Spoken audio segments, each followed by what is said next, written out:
집단화된 오류가 더 큰 문제인데 이걸 고칠 방법 저는 보이지 않았어요. 윤석열 혹시 직접 만나보신 적은 있으세요? 네, 여러 번 만나봤습니다. 여러 번? 예, 아무래도 여당 의원이었어요. 예. 개인적으로도 만나보신 적 있으세요? 둘이서 만난 적은 없고요. 예, 그냥 식사 자리나 이렇게 자리. 뭐 만찬 자리나 이럴 때 좀 뵙고 행사에서 뵙고 그렇게 했었습니다. 보고 이렇게 어떤 사람인 것 같다고 느끼셨나요? 뭐 제가 한두 번 뵙고 잘 알기는 어렵겠죠. 어렵겠지만. 근데 저는 좀 그 생각이 들었어요. 윤석열 대통령 본인의 잘못도 크지만은 그 주변에 소위 말하는 간신배들이 더 나빠요. 같이 울어주고 같이 손잡아주고 잘하고 있다고 박수 쳐주고 하는 간신배들이 더 나쁘다고 생각합니다.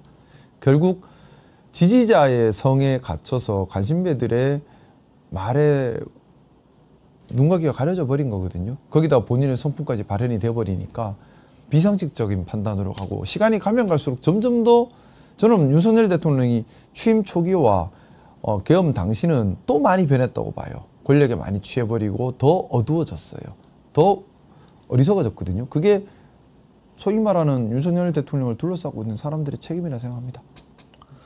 한동훈은 윤석열보다는 좀 나았다고 생각합니까? 윤석열 대통령보다는 낫겠죠. 그보다 나쁠 수는 없으니까. 아, 그래요? 계엄까지 한 사람에 비할 바는 아니니. 근데 사실 솔직히는 한동훈 전 대표에게 많은 희망을 걸었었어요. 국민의힘을 바꿔주기를 바라는.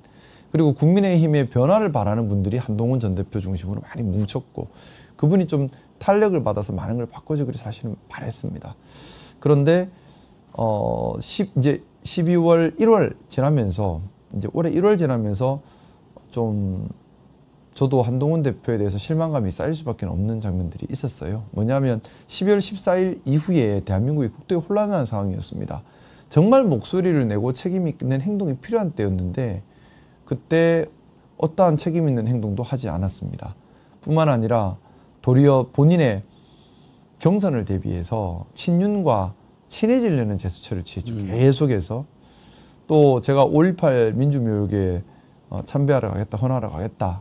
사실 같이 가야 되는 일이에요. 근데 거기를 가겠다 해서 저보고 나가라. 같이 할 수 없다. 도저히 이해할 수 없는 장면이죠. 금남로에서 계엄군이 시민들을 학살한 금남로 현장에서 탄핵 반대 집회가 열리고 계엄군을 십자군이라고까지 표현한 곳입니다. 당연히 가서 사죄드려야죠.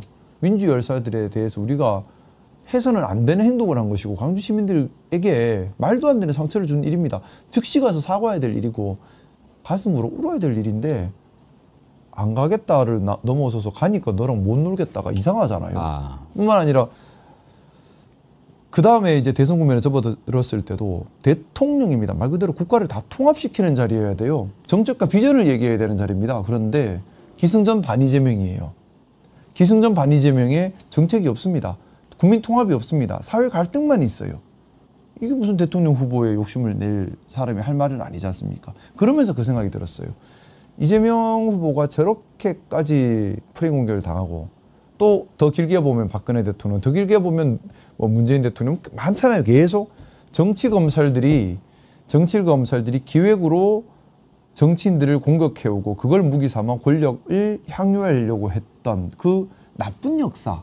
한복판에 윤석열이 있었고 그 바로 곁에 한동훈 전 대표가 있었습니다. 그러면 한동훈 전 대표가 정치를 하려면 여기에 대해서 최소한 반성하고 그럼요. 그리고 나는 정치를 왜 하는가에 대한 얘기를 해야 돼요. 잘못할 수는 있어요. 잘못할 수 있다고 생각해요. 조직이 있으면 그럴 수도 있죠. 중요한 건 반성을 해야죠. 반성해서 깨침이 있었다. 그럼 이 깨침 때문에 어떻게 하겠다는 얘기가 나와야 되는데 이 과정이 없어요. 이 과정이 없이 그냥 없었던 것처럼 묻어버립니다. 비겁하잖아요. 좀 비겁한 게 싫어요. 비겁한 게 싫다. 오늘 계속 말씀하시는데 이제 국회 앞에서 1인 시위할 때 추운 날이었죠. 한동훈 대표가 국회에 들어가면서 자기가 메고 있던 빨간 목도리를 벗어서 김상우 의원님한테 걸어주는 모습을 봤는데 그런 목도리 나눠주는 걸로 그치는 것이 아니라 진짜 나라를 함께 걱정하고 생각하는 마음을 저는 그때 진심인 줄 알았습니다. 제스처죠. 그 친구는 상당히 좀 제스처에 신경을 많이 쓰는 것 같습니다. 저는 그때 되게 감동받았어요. 혼자 그러고 있는데 목도리 걸어주시니까 너무 감사하더라고요. 그래서 와, 이분이 정말 그래도 보수에서 나라 관리하는 마음이 있는 분이구나. 근데 그 다음에 조용해지셨어요. 모르겠어요. 저는 만약에 카메라가 없었어도 걸어줬을까 그런 생각은 해요. 카메라가 있어서 벗어서 걸어주고 폼 잡고 들어가지